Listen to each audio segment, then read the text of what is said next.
আসসালামু আলাইকুম। বাংলাদেশ ক্রিকেট দলে লিটন দাসের কি কাজ এবং শান্তর কি কাজ এখন পর্যন্ত আমরা বুঝতে পারলাম না। আজকে পর্যন্ত যতগুলো ম্যাচ হয়ে গেল আমেরিকার বুকে, কোনো ম্যাচে আমরা লিটন দাসকে ভালো একটা পারফরমেন্স করতে দেখি নাই। সেখানে শান্ত বাংলাদেশের ক্যাপ্টেন হয়ে এতদিন আছে এবং এতগুলা ম্যাচ অলরেডি তার ক্যাপ্টেন্সি অবস্থায় খেলা হয়েছে, কিন্তু সে ভালো একটা স্কোরে দেখা পায়নি। সে গতকাল ডাক না মারতে পারলো, ডাক থেকে বাঁচার জন্য একটি রান নিয়েছে, সেখানে শান্ত তার পথে হেঁটেছে।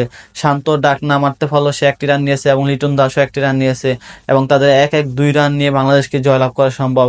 বাংলাদেশের বড় একটা স্কোর তৈরি করা সম্ভব, যেখানে ওপেনিং এ তাদের এই অবস্থা। শান্ত 3 বলে 1 রান নেয় এবং লিটন দাস 2 বলে 1 রান নেয়, যারা তারা 2-3টা বলও খেলতে পারেনি ঠিক মতো, ক্যাচ উঠিয়ে দেয় এবং তাদের ক্যাচ ওঠার মাধ্যমে বাংলাদেশে একটা বড় একটা স্কোর তৈরি করতে হবে, সেটাতে স্বপ্নভঙ্গ হয়। এভাবে যদি খেলতে থাকে তারা বাংলাদেশের জন্য খুব একটা গুরুত্বপূর্ণ হয়ে উঠবে না তারা।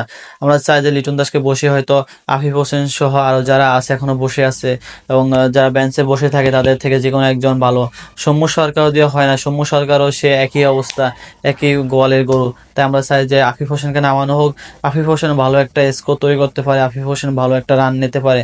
বিশ্বকাপে স্কোরে যেহেতু আফিফ হোসেন আছে, তাকে আফিফ হোসেনকে বসা 1-2 ম্যাচ খেলানো উচিত। লিটন দাস থেকে আমরা ভালো একটা পারফরমেন্স আশা করি, কিন্তু সে তার পুরানো রূপ দেখাতে পারতেছে না। শান্ত সেখানে এশিয়া কাপে যেভাবে ভালো খেলতেছিল, শান্ত তার পুরনো রূপ দেখাইতে পারতেছে না। শান্ত প্রতিদিন না হলে 2 রান 1 রান, অনেক সময় ডাক বা অনেক সময় 5-6 রান করে আউট হয়ে যায়। সেখানে লিটন দাসও একই অবস্থা। তাদের এই দুজনের জন্য গতকাল বাংলাদেশ বড় একটা স্কোর তৈরি করতে বাধা পায় এবং প্রথমেই যদি বাংলাদেশে 2টা উইকেট পড়ে যায়, সেখানে বাংলাদেশের জন্য খুব কষ্টকর হয়ে যায়। কষ্টকর হওয়ার মাধ্যমেও বাংলাদেশে বড় একটা স্কোর তৈরি করতে পারে না যদি ওপেনিং জুটি এমন এমন হয়ে যায়। তানজিদ তামিম চেষ্টা করেছে, তানজিদ তামিম মোটামুটি 35 রান নিয়েছে, ভালো একটা স্কোর তৈরি করতে পারছে। সে 4টা চার মারছে, একটা ছক্কা মারছে। যদি সে আউট হয়ে যায় তারপরে সে তার ভালো একটা স্কোর বা অল্প রানে ভালো একটা ইকোনমি তৈরি করে দিতে পারছে। এবং সর্বশেষ সাকিব আল হাসান এসে যদি হাল না ধরতো, তাহলে বাংলাদেশ একটা করুণ অবস্থা হয়ে যেত। বাংলাদেশ হয়তো গতকালকে সুপার এইটে যাওয়ার স্বপ্ন থেকে নষ্ট হয়ে যেত এবং সাউথ আফ্রিকার সাথে হেরে গিয়েছে। প্রথম ম্যাচ শ্রীলঙ্কার সাথে জয়লাভ করার পরও গতকাল সাউথ আফ্রিকার সাথে হেরে যাওয়ার, কিন্তু লাস্ট ম্যাচটা আমরা নেদারল্যান্ডসের সাথে জয়লাভ করি, এটাই বাংলাদেশের জন্য অনেক। আমরা চাই শান্ত ব্যাটে রান আসুক এবং হৃদয় দাসের ব্যাটে রান আসুক, তাহলে বাংলাদেশ দলটা পরিপূর্ণ হবে। এবং বোলিং বিভাগ তাদের সেরাটা দিয়ে যাইতেছে এবং তাদের সেরাটা দেওয়ার মাধ্যমে প্রতিদিন ভালো ভালো উইকেটগুলো পাইতেছে।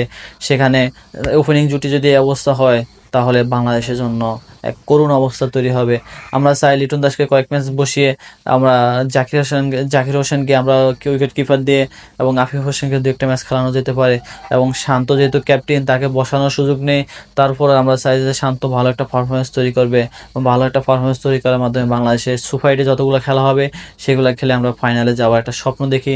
কখনো আমরা ফাইনালে যেতে পারিনি বিশ্বকাপে, এবার অবশ্যই আমরা স্বপ্ন দেখি ফাইনালে যাওয়া। অবশ্যই ফাইনালে গিয়ে আমরা বিশ্বকাপটা জয় করে নিয়ে আসবো। 2024 টি-20 বিশ্বকাপ বাংলাদেশেরই হোক, যদি ওপেনিং জুটি ভালো হয়। আসসালামু আলাইকুম।